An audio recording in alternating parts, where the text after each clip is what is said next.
Un incendie peut se déclarer à tout moment et surtout à n'importe quel endroit. Un milieu de soins tel qu'un hôpital ou une résidence de personnes âgées n'est pas à l'abri d'un début d'incendie. En tant qu'employé d'établissement de santé, vous avez un rôle à jouer.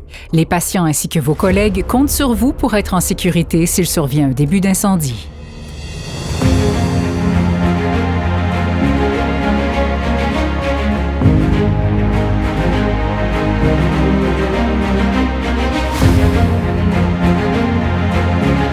Nous présenterons différents dispositifs de détection, d'extinction, le déclenchement d'une alarme et des moyens pour évacuer efficacement la clientèle. L'idée n'est pas de faire de vous des spécialistes de la sécurité incendie, mais bien de faire votre travail en toute sécurité et de s'assurer aussi également de la sécurité de la clientèle. Le but est d'avoir un aperçu de ce que vous devez faire si un jour un tel événement se produit dans votre milieu de travail. Chapitre 1. Code rouge. L'établissement dans lequel vous travaillez est équipé d'un ensemble de composantes, dont des détecteurs de fumée, reliés à un panneau d'alarme incendie sur lequel il sera indiqué l'endroit précis ou la zone où se trouve le détecteur en alarme. Lorsqu'une alarme incendie est déclarée, la centrale d'alarme reçoit un signal et envoie immédiatement les pompiers sur place.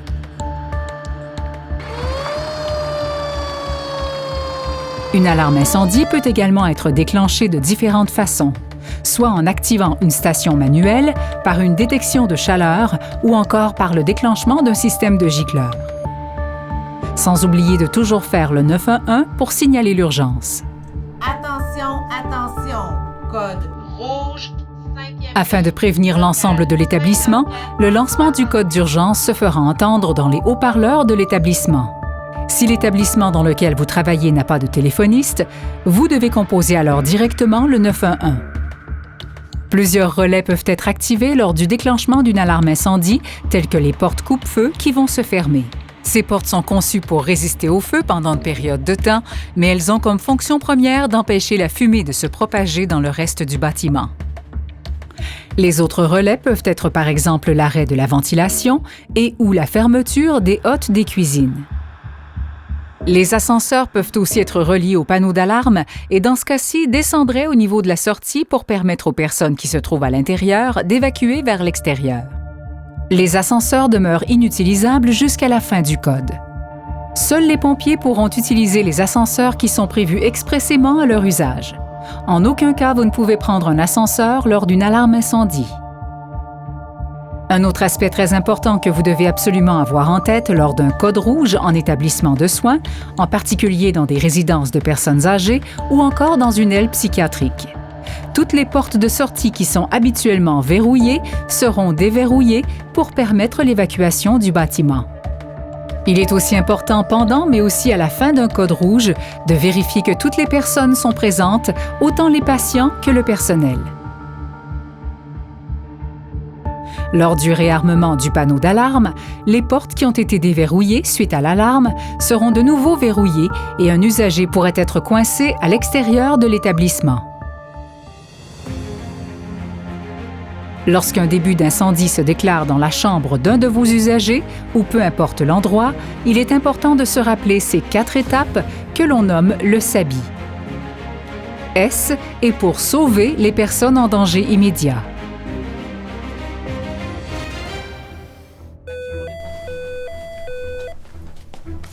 Carl, viens m'aider, vite! Il est important de ne jamais intervenir seul lors d'un code rouge. Avant d'ouvrir une porte derrière laquelle vous suspectez qu'il y a un incendie, touchez la porte avec le revers de votre main pour sentir une chaleur. Si vous ne sentez pas de chaleur, vous pouvez aussi toucher rapidement, toujours avec le revers de la main, la poignée de la porte qui, elle, sera plus chaude car son métal conduira plus facilement la chaleur. Pour votre sécurité, il ne faut jamais se positionner devant la porte lorsqu'on doit l'ouvrir, car elle peut s'ouvrir violemment pour laisser entrer l'air. Mais comme dans ce cas-ci, certaines portes s'ouvrent vers l'intérieur de la chambre, ce qui empêche ce genre de réaction. Ici, on voit que le lit est vide et n'est pas défait. Personne dans cette chambre. La fumée commence à se densifier. On vérifie rapidement qu'il n'y a personne au sol et dans la chambre de bain. On s'assure qu'il n'y a personne dans la chambre, puis on referme la porte pour empêcher la fumée de se propager. Dans ce cas-ci, la fumée était trop dense pour tenter une intervention en attendant l'arrivée des pompiers et la chambre était inoccupée. La lettre A de SABI est pour alerter le personnel en place, les usagers ainsi que les patients, mais sans oublier les autorités. L'infirmière en charge du département donnera des consignes claires et précises à ses collègues.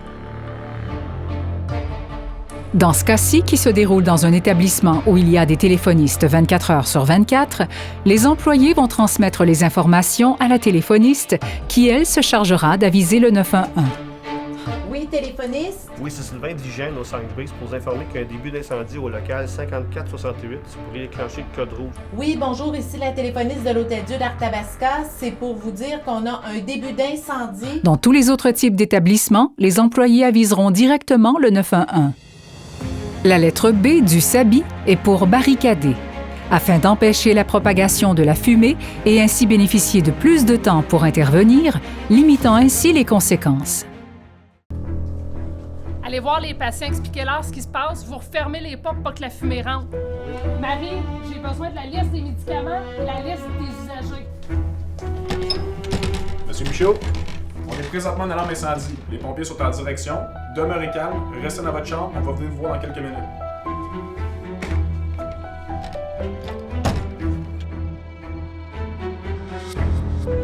Le préposé aux bénéficiaires utilise un drap ou une serviette qu'il aura pris soin de mouiller et le place au bas de la porte pour retarder la propagation au reste de l'étage.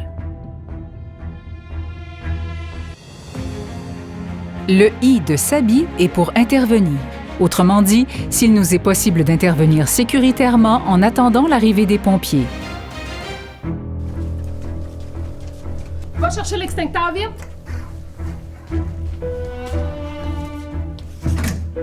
La porte n'est pas chaude. Je vais ouvrir la porte. Viens, on va aller voir s'il y a quelqu'un. Dans ce cas-ci, la pièce était vide et l'incendie a été vite maîtrisé par le personnel en place.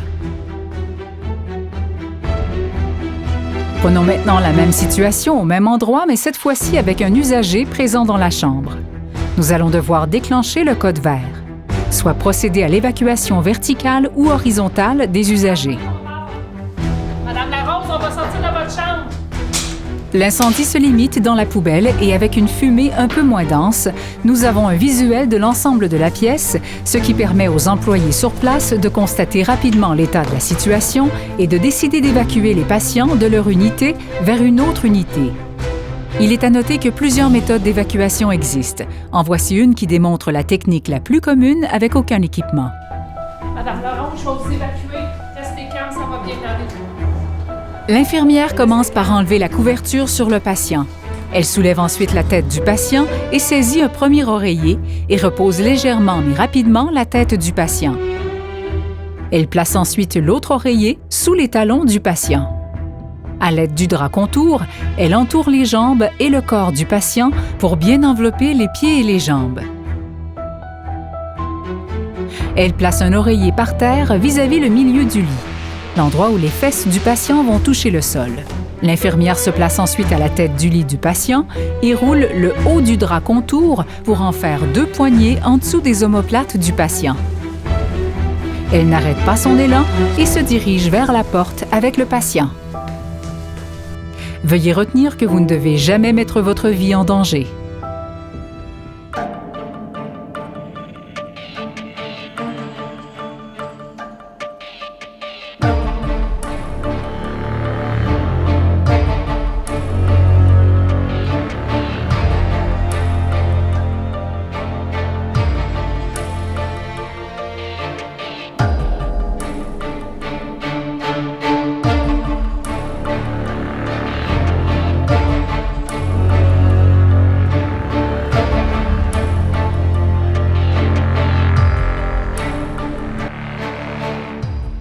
Chapitre 2, Code vert. C'est l'infirmière du 5e B. J'ai besoin que tu me lances le code vert. Pour une évacuation horizontale du 5e B vers le 5e A. Attention, attention. Code vert du 5e B vers le 5e A. L'évacuation horizontale devra toujours être priorisée.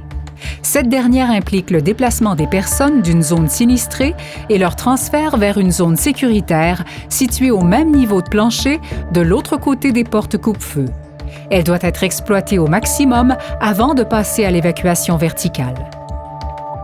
L'évacuation verticale est beaucoup plus risquée et implique le déplacement des personnes d'une zone sinistrée et leur transfert vers un autre endroit externe, dans ce cas-ci, dans une zone située à un niveau de plancher différent via les escaliers, 2 étages plus bas au minimum.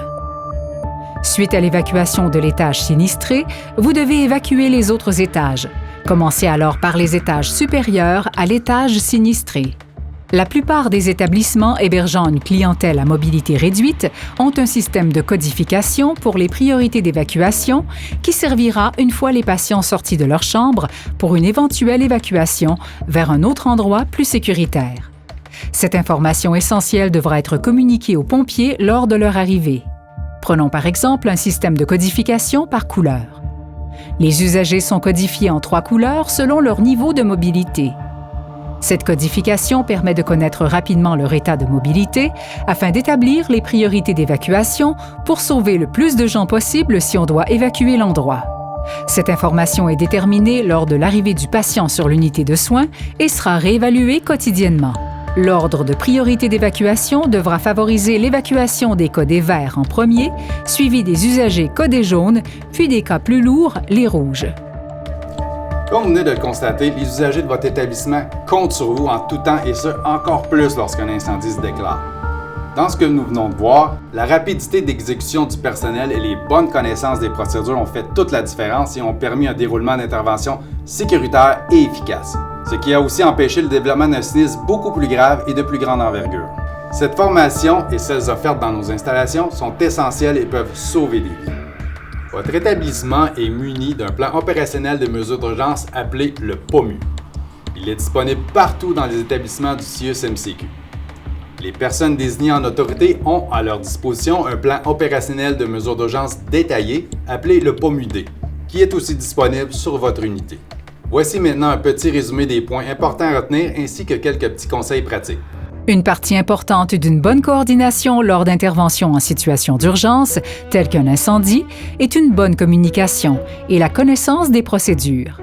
Lorsque vous appelez les services d'urgence, soyez précis dans vos descriptions et restez calme.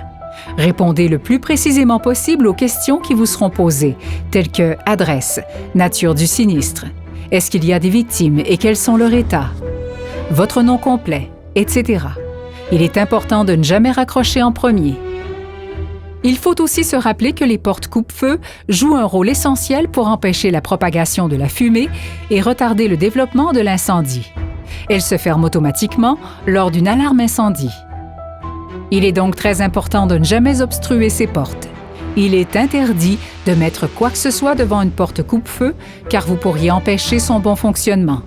Elle constitue une barrière temporaire contre le feu, la fumée et les vapeurs toxiques. Si vous travaillez dans un établissement avec des usagers hébergés, par exemple une résidence de personnes âgées ou une unité psychiatrique, il se peut fort bien que certaines portes menant vers les sorties soient maintenues verrouillées pour des besoins de sécurité des usagers. Retenez surtout que lorsqu'une alarme incendie se déclenche, ces portes seront déverrouillées pour faciliter l'évacuation. Il est aussi primordial que le réarmement de votre panneau d'alarme soit réalisé seulement à la demande des pompiers ou du responsable des mesures d'urgence de votre établissement, et ce, même en cas de fausse alarme. Si un incendie se déclare sur votre unité ou dans la chambre d'un de vos usagers, il y a 3 questions primordiales à se poser avant d'intervenir. 1. Est-ce que je peux intervenir en sécurité sans mettre ma vie en danger? 2. Est-ce qu'il y a une personne dans la chambre? 3. Est-ce que je peux éteindre le feu? Et surtout, ne jamais intervenir seul. Dites-vous que l'intoxication par la fumée est la cause principale de mortalité lors d'un incendie. Le feu en lui-même vient en second. Il est toujours très important de se tenir bas, près du plancher, lorsque l'on pénètre dans une pièce avec présence de fumée.